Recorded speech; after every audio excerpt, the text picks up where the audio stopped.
रीता अपने मौसा के साथ अपनी उभरती जवानी की आग बुझाती। मौसा अपनी हवस पूरी करता और रीता अपने भीतर की आग को। रीता को घर के काम से फुर्सत ही नहीं मिलती थी।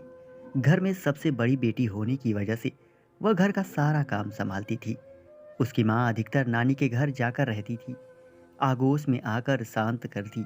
रीता लापरवाह सी अपने काम में व्यस्त रहती। अक्सर उसका मौसा चौरा उनके घर आता और उससे हमदर्दी जताता।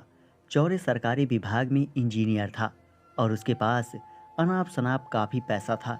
वह इश्कबाज था और लड़कियों पर अक्सर दिल खोल कर पैसा उड़ता। रीता के लिए भी वह कभी साड़ी तो कभी मेकअप का सामान ला कर देता रहता। रीता के घर में इस सामान के बारे में कोई पूछता भी नहीं था कि उसके पास यह सब कहाँ से आ रहा है। उसके पिता पैतृक संपत्ति के हिस्से की बाट जो रहे थे। छोटी बेटियों पर वे ध्यान देते, लेकिन घर की बड़ी लड़की रीता जैसे घर के काम वाली ही मानी जाती।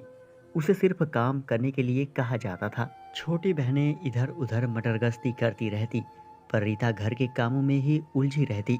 माँ को तो अपने मायके से ही लगाव था, इसलिए वो तो अधिकतर मायके में ही रहती। रीता ही घर चला रही थी। मौसा चौरे के लिए यह सुनहरा मौका था।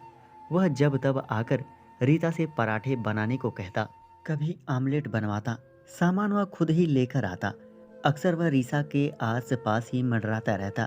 धीरे धीरे उसने रीता को कभी कभार अपने फ्लैट पर बुलाना भी शुरू कर दिया।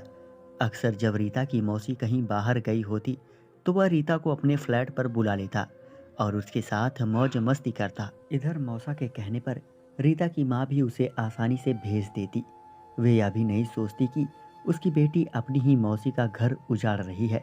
बस इसी तरह रीता अपनी मौसी की सौत बनकर अपनी मौसा के साथ अपनी उभरती जवानी की आग बुझाती। मौसा अपनी हवस पूरी करता और रीता अपने भीतर की आग को मौसा के आगोश में आकर शांत करती। अंत में हुआ यह कि रीता के दिन चढ़ गए। यह देखकर रीता की माँ के होश उड़ गए। रीता के पिता तो गांव आने जाने में लगे रहते थे। रीता की माँ ने उसके मौसा चौरा से खूब खरी खोटी सुनाई। इसके एवज में उसने रीता के मौसा से मोटी रकम ऐंठ ली। अब रीता के कुंवारेपन में गर्भ के लिए इधर उधर डॉक्टर की खोज हुई। रीता को बार बार उल्टी होती तो छोटी बहनें पूछती, इसे उबकाई क्यों आ रही है। आखिरकार रीता की माँ ने अपनी भाभी के साथ जाकर शहर की सैंडीमन नर्स की शरण ली। उसे मुंहमांगी रकम दी। सैंडीमन इस काम के लिए शहर में जानी जाती थी। किसी भी कुंवारी लड़की का अनचाहा गर्भ आदि गिराना होता तो यही एकमात्र नर्स थी जिसके पास सुरक्षित गर्भपात किया जाता था। आखिरकार रीता का गर्भ गिरा दिया गया क्योंकि चौरे ने नोटों की गड्डी दी और सैंडीमन नर्स एक अनुभवी चिकित्सक थी। सैंडीमन के सहयोग से रीता को उस नाजायज गर्भ से मुक्ति मिली। वह अब दोबारा अपने मौसा के संग गुलछर्रे उड़ाने को आज़ाद थी, लेकिन इस बार नर्स ने उसे बताया कि वह गर्भ निरोधक का इस्तेमाल करे। अधिकतर लड़कियां पहली बार इन सब बातों से अनजान रहती हैं।